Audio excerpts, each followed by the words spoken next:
Jorge Müller, apóstol de la fe 1805 a 1898, por la fe Abel.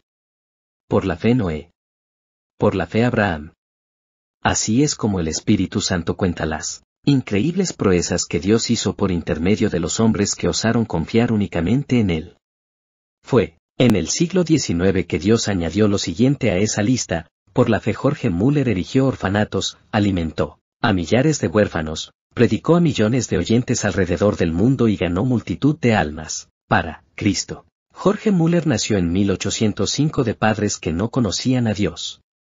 A la edad de 10 años fue enviado al colegio con el propósito de que comenzara su preparación para el ministerio, pero no con el fin de servir a Dios, sino única y exclusivamente para llegar a tener una carrera y una vida cómoda. Esos primeros años de estudio transcurrieron en prácticas de vicios a los que se entregaba cada vez más, llegando en una ocasión a estar preso durante 24 días por ese motivo. Pero Jorge, una vez que quedó en libertad, comenzó a esforzarse en sus estudios, levantándose a las 4 de la mañana y estudiando durante todo el día hasta las 10 de la noche. Sin embargo, él hacía todo eso para alcanzar una vida descansada de predicador. No obstante, a los 20 años de edad se produjo una completa transformación en la vida de ese joven. Asistió a un culto donde los creyentes, de rodillas, imploraban a Dios que hiciese caer su bendición sobre la reunión. Nunca se olvidó de aquel culto, en que vio por la primera vez a los creyentes orando de rodillas, quedó profundamente conmovido con el ambiente espiritual, al extremo de querer buscar él también la presencia de Dios, costumbre esa que, luego, no abandonó por el resto de su vida. Fue en esos días, después de sentirse llamado para ser misionero, que pasó 2 meses hospedado en el famoso orfanato de A.H. Franke. A pesar de que ese fervoroso siervo de Dios, el señor Franke había muerto hacía casi 100 años, en 1727, su orfanato continuaba funcionando con las mismas reglas de confiar enteramente en Dios para todo sustento. Más o menos al mismo tiempo en que Jorge Müller se hospedó en el orfanato, un cierto dentista, el señor Graves, abandonó sus actividades que le daban un salario de $7.500 al año, a fin de hacerse misionero en Persia, confiando solamente en las promesas de Dios para la provisión de todo su sustento. Fue así que Jorge Müller, el nuevo predicador, recibió en esa visita la inspiración que lo indujo más tarde a fundar su orfanato, sobre los mismos principios. Inmediatamente después de abandonar su vida de vicios, para dedicarse a Dios, Müller llegó a reconocer el error, más o menos universal, de leer mucho acerca de la Biblia y casi nada de la Biblia. Ese libro pasó a ser la fuente de toda su inspiración y el secreto de su maravilloso crecimiento espiritual. Él mismo escribió: el Señor me ayudó a abandonar los comentarios y a usar la simple lectura de la palabra de Dios, hecha con meditación. El resultado fue que, cuando la primera noche cerré la puerta de mi cuarto para orar y meditar sobre las Escrituras, aprendí más en pocas horas que todo lo que había aprendido antes durante varios meses. Y añadió: la mayor diferencia, sin embargo, fue que recibí de esta manera la verdadera fuerza para mi propia alma. Antes de fallecer dijo que había leído la Biblia entera cerca de 200 veces, 100 veces lo hizo estando de rodillas. Cuando estaba aún en el seminario, durante los cultos domésticos que celebraba de noche con nosotros, alumnos, frecuentemente se quedaba orando hasta la medianoche. De mañana, al levantarse, nos llamaba de nuevo para la oración de las 6 de la mañana. Cierto predicador, poco tiempo antes de la muerte de Jorge Müller, le preguntó si oraba mucho. La respuesta fue esta: algunas horas todos los días, y además vivo en el espíritu de oración, oro mientras estoy caminando, mientras estoy acostado y cuando me levanto. Estoy constantemente recibiendo respuestas. Una vez que estoy persuadido de que cierta cosa es justa, continúo orando hasta recibirla. Nunca dejo de orar. Millares de almas han sido salvadas como respuesta a mis oraciones. Espero encontrar decenas de millares de ellas en el cielo. Lo más importante es no dejar de orar nunca hasta recibir la respuesta. He venido orando durante 52 años, diariamente, por 2 hombres, hijos de un amigo de mi mocedad. No se han convertido aún, sin embargo, espero que lo sean. ¿cómo puede ser de otra manera? Hay una promesa inquebrantable de Dios y sobre ella descanso. Poco antes de su casamiento, él no se sentía a gusto con la costumbre de un salario fijo, prefiriendo confiar en Dios, en vez de confiar en las promesas de los hermanos. Sobre esto dio las siguientes 3 razones. 1. Un salario significa una cantidad de dinero designada, generalmente adquirida del arriendo de los bancos. Pero la voluntad de Dios no es arrendar los bancos.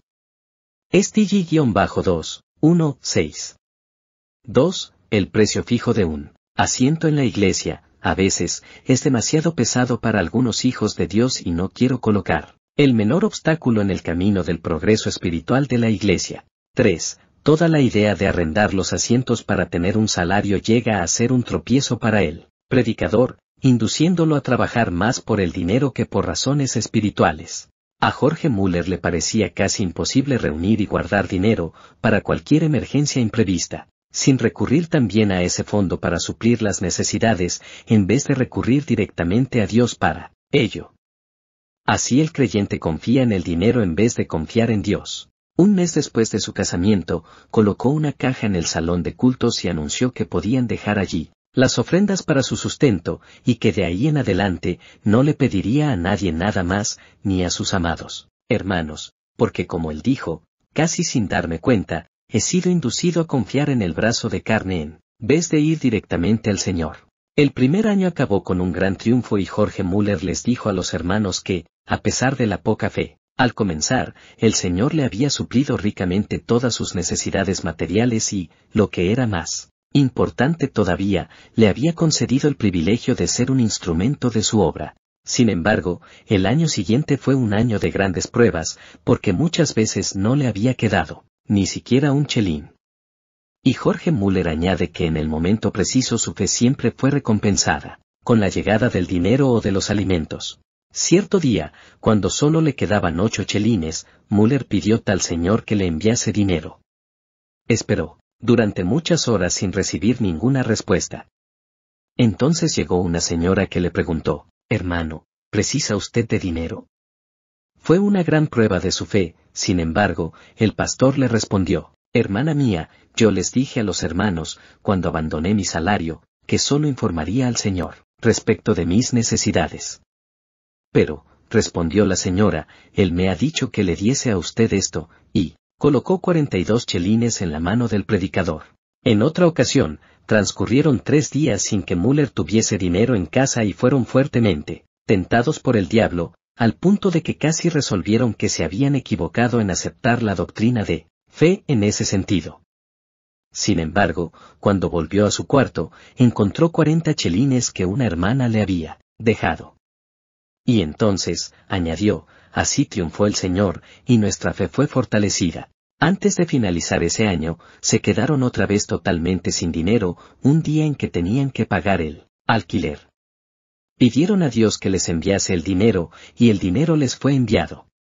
En esa ocasión Jorge Müller formuló para sí la siguiente regla, de la cual nunca jamás se desvió: no nos endeudaremos, porque hemos visto que tal cosa no es bíblica, Rom-13, 8, y así no tendremos cuentas que pagar. Solamente compraremos con el dinero en la mano, así siempre sabremos cuánto poseemos realmente y cuánto es lo que tenemos derecho de dar. De esta manera Dios entrenaba gradualmente al nuevo predicador para que confiase en sus promesas.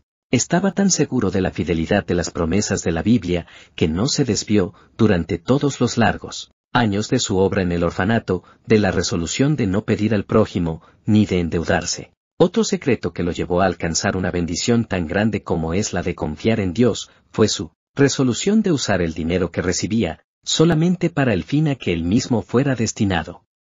De esta regla tampoco se desvió nunca, ni siquiera para tomar prestado de tales fondos, a pesar de hallarse millares de veces frente a las mayores necesidades. En esos días, cuando comenzó a verificar que las promesas de Dios se cumplían, se sintió conmovido por el estado de los huérfanos y de los pobres niños que encontraba en las calles. Reunió a algunos de esos niños para que desayunasen con él a las 8 de la mañana, y después les enseñaba las Escrituras durante 1 hora y media. La obra aumentó rápidamente. Mientras más crecía el número de niños que venían a su mesa para comer, más era el dinero que recibía para alimentarlos, hasta el punto que se encontró cuidando de 30 a 40 personas. Al mismo tiempo, Jorge Müller fundó la Junta para el Conocimiento de las Escrituras en el país y en el extranjero. El fin era: 1. Auxiliar a las escuelas bíblicas y a las escuelas dominicales. 2. Divulgar las Escrituras. 3. Aumentar la obra misionera. No es necesario añadir que todo eso se hizo con las mismas resoluciones de no endeudarse por ningún motivo, sino siempre pedir a Dios en secreto. Cierta noche, cuando leía la Biblia, se quedó profundamente impresionado con las palabras: abre tu boca, y yo la llenaré. Salmo 81 horas y 10 minutos. Se sintió llevado a aplicar esas palabras al orfanato, siéndole dada la fe para pedir al Señor que enviase 1000 libras esterlinas. También pidió a Dios que levantase hermanos con las aptitudes necesarias para cuidar de los niños. Desde aquel momento ese texto del Salmo 81 le sirvió como lema, y la promesa se convirtió en un poder que determinó todo el curso de su vida futura. Dios no demoró mucho en dar su aprobación para que arrendase una casa para los huérfanos. Apenas 2 días después de haber comenzado a pedir, él escribió en su diario lo siguiente: hoy recibí el primer chelín para la casa de los huérfanos. 4 días después recibió la primera contribución de muebles, un armario guardarropa, y una hermana le ofreció prestar sus servicios para cuidar de los huérfanos. Jorge Müller escribió ese día que estaba muy alegre y que confiaba en que el Señor le completaría todo lo demás. Al día siguiente Müller recibió una carta con estas palabras: por la presente le ofrecemos nuestro servicio para la obra del orfanato, si es que usted cree que tenemos las aptitudes necesarias para tal fin.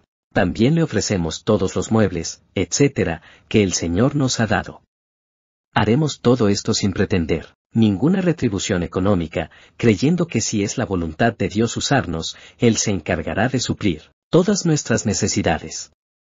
Desde aquel día nunca faltaron en el orfanato auxiliares alegres y dedicados. A pesar de que la obra aumentó mucho más rápido de lo que Müller esperaba. Fue 3 meses después que Jorge Müller consiguió alquilar una casa grande y anunció la fecha de la inauguración del orfanato para el sexo femenino. El día de la inauguración, sin embargo, tuvo la gran desilusión de comprobar que no se había recibido ninguna huérfana. Solamente después que llegó a su casa se acordó de que no las había pedido. Aquella noche se postró rogando a Dios lo que anhelaba. Obtuvo la victoria de nuevo, pues vino una huérfana al día siguiente. Y luego, 42 pidieron su admisión antes de que el mes terminase, y ya había 26 en el orfanato. Durante el año hubo grandes y repetidas pruebas de fe. Por ejemplo, se lee en su diario lo siguiente: sintiendo una gran necesidad ayer por la mañana, fui guiado a pedir con insistencia a Dios y, como respuesta, por la tarde, un hermano me dio 10 libras esterlinas. Muchos años antes de su muerte, él afirmó que, hasta aquella fecha, había recibido ya de la misma manera 5000 veces la respuesta el mismo día en que había hecho la petición. Era su costumbre y la recomendaba también a los otros hermanos, llevar un libro. En una página registraba su petición, con la fecha, y en el lado opuesto, la fecha en que recibía la respuesta. De esa manera fue inducido a esperar respuestas concretas a sus peticiones, y no había dudas acerca de esas respuestas. Con el crecimiento del orfanato y el aumento del servicio de pastorear a los 400 miembros de su iglesia, Jorge Müller se halló demasiado ocupado para orar. Fue en ese tiempo que llegó a reconocer que el creyente podía hacer más en 4 horas, después de emplear una en orar, que en 5 horas sin oración. En adelante él observó siempre fielmente esa regla durante 60 años. Cuando arrendó la segunda casa para huérfanos del sexo masculino, dijo lo siguiente: al orar, yo sabía que le pedía a Dios algo que no había esperanza de recibir de los hermanos, pero que, sin embargo, no era demasiado para el Señor. Él oraba, con 90 personas sentadas a las mesas, de esta manera: Señor, mira las necesidades de tu siervo. Y esa fue una oración a la que Dios siempre respondió abundantemente. Antes de morir, declaró que mediante la fe alimentaba a 2000 huérfanos, y ninguna comida se sirvió, con un atraso de más de 30 minutos. Muchas personas le preguntaban con frecuencia a Jorge Müller, y muchas aún lo preguntan, ¿cómo Lograba el saber la voluntad de Dios, pues nunca realizaba ninguna transacción, por pequeña que fuese, sin tener primero la seguridad de la voluntad de Dios. A esa pregunta él respondía: 1. Procuro mantener mi corazón en tal estado, que no tenga ninguna voluntad propia en el caso. De 10 problemas, ya tenemos la solución de 9, cuando logramos tener un corazón dispuesto a hacer la voluntad del Señor, sea cual sea. Cuando llegamos verdaderamente a ese punto, estamos casi siempre próximos a saber cuál es la voluntad de Él. 2. Teniendo dispuesto el corazón para hacer la voluntad del Señor, no dejo el resultado al mero sentimiento o a la simple impresión. Si lo hago, estaré sujeto a grandes engaños. 3. Procuro la voluntad del Espíritu de Dios por medio de su palabra o de acuerdo con la palabra. Es esencial que el Espíritu y la palabra vayan juntos el uno al lado de la otra. Si yo mirase al Espíritu sin tomar en cuenta la palabra, quedaría sujeto del mismo modo a sufrir grandes engaños. 4. Después considero las circunstancias providenciales. Esas, junto con la palabra de Dios y con su Espíritu, indican claramente la voluntad del Señor. 5. Pido a Dios en oración que me revele su propia voluntad. 6. De esta manera, después de orar a Dios, estudiar la palabra y reflexionar sobre su contenido, es que logro la mejor resolución deliberada que puedo con mi capacidad y conocimiento. Si continúo sintiendo paz, en ese caso, después de 2 o 3 peticiones más, sigo conforme a esa dirección. Tanto en los casos mínimos como en las transacciones de mayor responsabilidad, siempre encuentro que este método es eficiente. 3 años antes de su muerte, Jorge Müller escribió: no recuerdo en toda mi vida de creyente, durante un periodo de 69 años, que yo jamás haya buscado sinceramente y con paciencia saber la voluntad de Dios mediante las enseñanzas del Espíritu Santo por intermedio de la palabra de Dios, y que no haya sido guiado con certeza. Sin embargo, si mi corazón no era lo suficientemente sincero y puro ante Dios, o si yo no buscaba con paciencia la dirección de Dios, o si prefería más bien el consejo del prójimo al de la palabra del Dios vivo, entonces erraba gravemente. Su confianza en el padre de los huérfanos era tal, que ni una sola vez rehusó aceptar niños en el orfanato. Cuando le preguntaron por qué asumió el cargo del orfanato, respondió que no fue solamente para alimentar a los huérfanos material y espiritualmente, sino que el primer objetivo básico del orfanato ha sido, y aún es, que Dios sea glorificado por el hecho de que, estando bajo mi cuidado, los huérfanos han sido y aún son suplidos de todo lo necesario, solamente por la oración y la fe, sin que ni yo ni mis compañeros de trabajo hayamos pedido nada al prójimo. Por eso mismo se puede ver que Dios continúa siendo fiel y aún responde a la oración, respondiendo a muchos que querían saber cómo el creyente podía adquirir una fe tan grande. Les dio las siguientes reglas. 1. Leer la Biblia y meditarla. Se llega a conocer a Dios por medio de la oración y de la meditación de su palabra. 2. Procurar mantener un corazón íntegro y una buena conciencia. 3. Si deseamos que nuestra fe crezca, no debemos evitar aquello que la pruebe y por medio de lo cual ella sea fortalecida. Además, para que nuestra fe se fortalezca, es necesario que dejemos que Dios actúe por nosotros al llegar la hora de la prueba, y no procuremos nuestra propia liberación. Si el creyente desea poseer una fe grande, debe dar tiempo para que Dios trabaje. Los 5 edificios construidos de piedra labrada y situados en Ashley Hill, Bristol, Inglaterra, con sus 1.700 ventanas y espacio suficiente para acomodar a más de 2.000 personas, son testigos fieles de esa gran fe sobre la cual él se expresó. Debemos recordar que, por cada una de esas dádivas, Jorge Müller luchó en oración para conseguirlas. Una a una de las manos de Dios, oró con un fin seguro y con perseverancia, y Dios respondió con el mismo grado definitivo. Son de Jorge Müller estas palabras: muchas y repetidas veces me he encontrado en situaciones en que no tenía más recursos. No solamente había que alimentar a 2100 personas diariamente, sino también había que conseguir todo lo necesario para suplir lo demás, y todos los fondos estaban agotados. Había 189 misioneros que sustentar, sin tener cosa alguna, cerca de 100 escuelas, con más o menos 9000 alumnos, y sin tener a la mano nada con que proveerlos, casi 4 millones de tratados para distribuir, y todo el dinero se había acabado. Cierta vez el doctor A.T. Pearson fue huésped de Jorge Müller en su orfanato. Una noche, después que todos se habían acostado, Müller lo llamó para que viniese a orar, diciéndole que en la casa no había nada para comer. El doctor Pearson quiso recordarle que los comercios estaban cerrados, pero Müller lo sabía perfectamente. Después de orar, se acostaron y durmieron, y al amanecer ya los alimentos habían sido suplidos, y en abundancia, para los 2.000 niños. Ni el doctor Pearson, ni Jorge Müller llegaron a saber nunca cómo esos alimentos habían sido enviados. La historia le fue contada aquella misma mañana al señor Simon Sort, bajo la promesa de que la guardaría en secreto hasta el día de la muerte del benefactor. El señor había despertado a esa persona de su sueño y lo había llamado para que llevase alimentos suficientes para suplir la despensa del orfanato para todo un mes. Y eso ocurrió sin que él supiera nada de que Jorge Müller y el doctor Pearson habían estado orando al respecto. A la edad de 69 años Jorge Müller comenzó sus viajes, en los cuales predicó muchos millares de veces, en 42 países, a más de 3 millones de personas. Recibió de Dios todo como respuesta a sus oraciones, para pagar los grandes gastos de esos viajes. Más tarde él escribió, digo con razón, creo que no fui dirigido a ningún lugar donde no hubiese prueba evidente de que el Señor me mandaba para allá. Él no hizo esos viajes con el propósito de solicitar dinero para la Junta, no recibió lo suficiente para los gastos de medio día de la Junta. Según sus propias palabras, el objeto era que yo pudiese, por mi propia experiencia y conocimiento de las cosas divinas, comunicar una bendición a los creyentes, y que yo pudiese predicar el Evangelio a los que no conocían al Señor. Jorge Müller escribió lo siguiente sobre un problema espiritual: siento constantemente mi necesidad. No puedo estar solo, sin caer en las garras de Satanás. El orgullo, la incredulidad u otros pecados me llevarían a la ruina.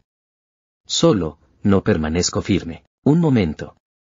Que ningún lector piense de mí que no estoy sujeto a la jactancia y al orgullo, que yo no puedo dejar de creer en Dios. El estimado evangelista Charles Inglis contó lo siguiente respecto a Jorge Müller: cuando por primera vez vine a América, hace 31 años, el capitán del navío era uno de los más devotos creyentes que yo había conocido jamás.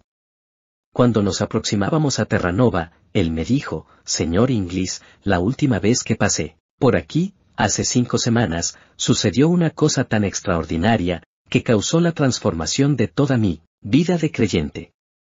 Hasta aquel momento yo había sido un creyente común y corriente. Había a bordo con nosotros un hombre de Dios, el señor Jorge Müller, de Bristol. Yo había pasado 22 horas sin alejarme del puente de mando ni por un momento, cuando de pronto me asusté porque alguien me tocó en el hombro. Era el señor Jorge Müller. Capitán, me dijo él, vine a decirle que yo tengo que estar en Quebec el sábado por la tarde. Era miércoles, es imposible. Le contesté, pues bien, si su navío no puede llevarme, Dios encontrará otro medio de transporte. Durante 57 años, nunca dejé de estar en el lugar y a la hora que me había comprometido, respondió el señor Müller. Tendría muchísimo placer en ayudarlo, pero, ¿qué puedo hacer? No hay medios, le dije yo. Entremos aquí para orar, respondió el señor Müller. Miré a aquel hombre y me dije a mí mismo, ¿de qué casa de loco se habrá escapado este? Nunca había oído hablar de una cosa semejante. Entonces le dije yo, señor Müller, ¿sabe usted cómo está de espesa esta neblina? Él me respondió, no, mis ojos no están viendo la neblina, sino que están viendo al Dios vivo, el cual gobierna todas las circunstancias de mi vida. Cayó de rodillas y oró en la forma más simple. Yo pensé, esa es una oración como la de un niño que no tiene más de 8 o 9 años. Fue más o menos así que él oró, oh Señor, si es tu voluntad, retira esta neblina en 5 minutos. Tú sabes que me he comprometido a estar en Quebec el sábado. Creo que esa es tu voluntad. Cuando acabó, yo también quise orar, pero él me puso la mano sobre mi hombro y me pidió que no lo hiciese, diciendo, primero, usted no cree que Dios lo haría, y, segundo, yo creo que él ya lo hizo. No, hay ninguna necesidad de que usted ore con el mismo fin. Miré al señor Müller, quien continuó, diciendo: «Capitán, conozco a mi señor desde hace 57 años, y no ha habido un solo día en que yo no haya tenido audiencia con el rey. Levántese, capitán, abra la puerta y verá que la neblina ya desapareció». Me levanté y en efecto la neblina ya había desaparecido. El sábado por la tarde, Jorge Müller estaba en Quebec, como él lo deseaba, para ayudarlo a llevar la pesada carga de los orfelinatos y a apropiarse de las promesas de Dios mediante la oración. Estuvo siempre al lado de Jorge Müller su fiel esposa que lo acompañó durante casi 40 años. Cuando ella falleció, muchos millares de personas asistieron a su entierro, entre las cuales se contaban cerca de 1.200 huérfanos que podían caminar. Él mismo, fortalecido por el Señor, conforme confesó, dirigió los cultos fúnebres en el templo y en el cementerio. A la edad de 66 años se casó por segunda vez. Luego, a la edad de 90 años predicó el sermón fúnebre de su segunda esposa, como lo hiciera a la muerte de su primera esposa. Una persona que asistió a ese entierro se expresó de la siguiente manera: «Tuve el privilegio, el viernes, de asistir al entierro de la señora de Müller y presenciar un culto sencillo, que, tal vez, ha sido el único en la historia del mundo. Aquí un venerable patriarca presidía el culto entero. A la edad de 90 años permanecía todavía lleno de aquella enorme fe que lo ha habilitado para alcanzar tanto, y que lo ha sustentado en emergencias, problemas y trabajos durante una larga vida». En el año 1898, a la edad de 93 años, la última noche antes de partir para estar con Cristo, sin haber demostrado ninguna señal de disminución en sus fuerzas físicas, se acostó como de costumbre. A la mañana del día siguiente fue llamado, según la expresión de un amigo al recibir las noticias que así explican la partida: «Querido anciano Müller desapareció de nuestro medio para irse al hogar celestial». Cuando el maestro le abrió la puerta y lo llamó tiernamente, diciéndole: «Ven». Los periódicos publicaron, medio siglo después de su muerte, la siguiente noticia: el orfelinato de Jorge Müller, en Bristol, permanece como una de las maravillas del mundo. Desde su fundación en 1836, la cifra de aportaciones que Dios ha concedido únicamente como respuesta a las oraciones llega a más de 20 millones de dólares, y el número de huérfanos atendidos asciende a 19.935. A pesar de que los vidrios de cerca de 400 ventanas se quebraron recientemente por las bombas en la Segunda Guerra Mundial, ningún niño, ni ningún auxiliar resultaron heridos.